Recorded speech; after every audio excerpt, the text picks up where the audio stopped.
ಭಕ್ತಿಯನ್ನು ಮಾಡಿ ತೋರಿಸಿದ. ಆ ಭಕ್ತಿಯೇ ಅಧಿಕ. ಇಂತಹ 12ನೇ ಶತಮಾನದಲ್ಲಿ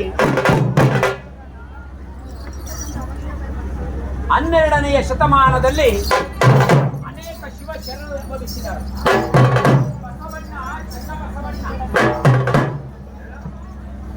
ಬಸವಣ್ಣ, ಚನ್ನಬಸವಣ್ಣ, ಶಿವಯೋಗಿ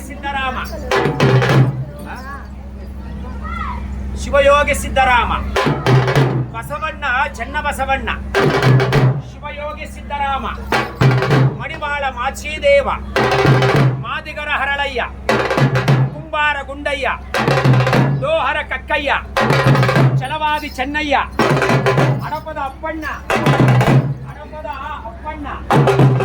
ಒಂದು ಕುಲದವರಲ್ಲ, ಒಂದು ಮತದವರಲ್ಲ, ಅನೇಕ ಶಿವಶರಣರು ಉದ್ಭವಿಸಿದರು.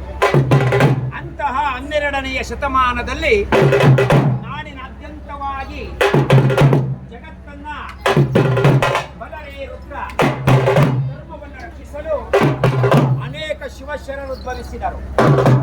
ಅಂತೆಯೇ 12ನೇ ಶತಮಾನದಲ್ಲಿ ಯಾವ ಶಿವಯೋಗಿ ಸಿದ್ದರಾಮ ಕೋಸಲ ಚನ್ನಬಸವೇಶ್ವರರಿಂದ ಗುರು ದೀಕ್ಷೆಯಂ ಪಡೆದು ನಾಡಿನಾದ್ಯಂತವಾಗಿ ಧರ್ಮ ಜ್ಯೋತಿಯನ್ನು ಬೆಳಗಿಸಲು ಹೊರಟಿದ್ದಾನೆ.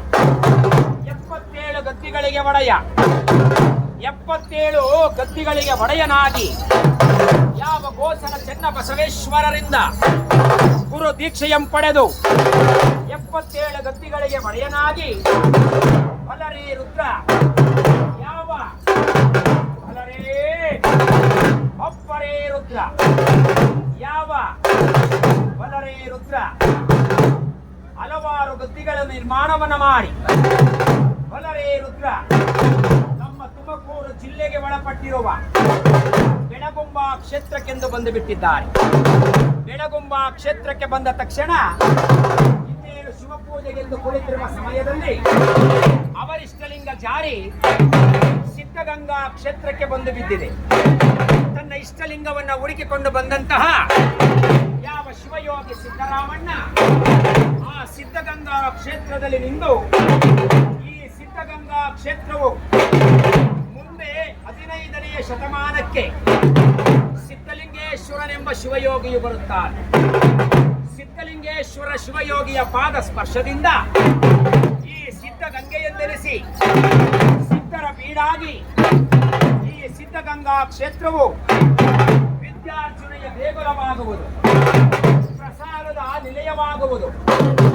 ಒಮ್ಮೆ ಪ್ರಸಾದಕ್ಕೆಂದು ಹಚ್ಚಿದ ಬೆಂಕಿಯು ಆರದಿರಲಿ ಎಂತೆಂಬುದಾಗಿ 12ನೇ ಶತಮಾನದಲ್ಲೇ ಶಿವಯೋಗಿ ಸಿದ್ದರಾಮ ನುಡಿದಿದ್ದಾನೆ.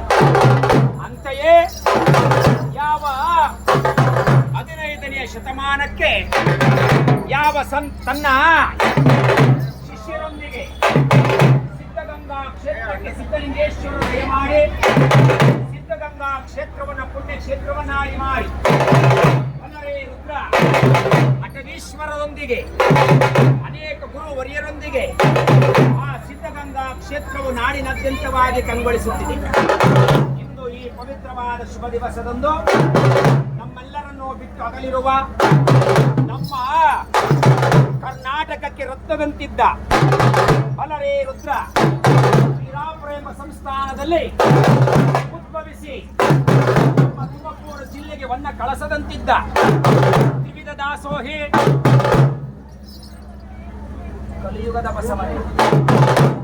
ಕಲಿಯುಗದ ಬಸವಣ್ಣ ನಡೆದಾಡುವ ದೇವರು ಎಂದು ಹಲವಾರು ಬಿರುದಂ ಪಡೆದಂತಹ ಶಿವಕುಮಾರ ಸ್ವಾಮಿಗಳವರನ್ನ ಈ ಪವಿತ್ರವಾದ ಶುಭ ದಿವಸದಂದು ನೆನೆಯುತ್ತಾ ಸಮಸ್ತ ಭಕ್ತಾದಿಗಳಿಗೂ ಆ ಗುರು ರಕ್ಷೆಯು ದೊರಕಲಿ, ವೀರಭದ್ರೇಶ್ವರ ಕೃಪಾ ಕಟಾಕ್ಷವು ದೊರಕಲಿ ಎಂತೆಂಬುದಾಗಿ ನುಡಿಯುತ್ತಾ ಯಾವ ಸಿದ್ಧಲಿಂಗೇಶ್ವರನ ಸ್ಮರಿಸುತ್ತಾ ಶಿವಕುಮಾರ ಸ್ವಾಮಿಗಳವರನ್ನ ಸ್ಮರಿಸುತ್ತಾ ವಾದ್ಯ ವೈಭವಗಳಲ್ಲಿ ಕಾಯಕವೇ ಕೈಲಾಸ ಅಂದರು ಬಸವ ಅದರಂತೆ ನಡೆದರು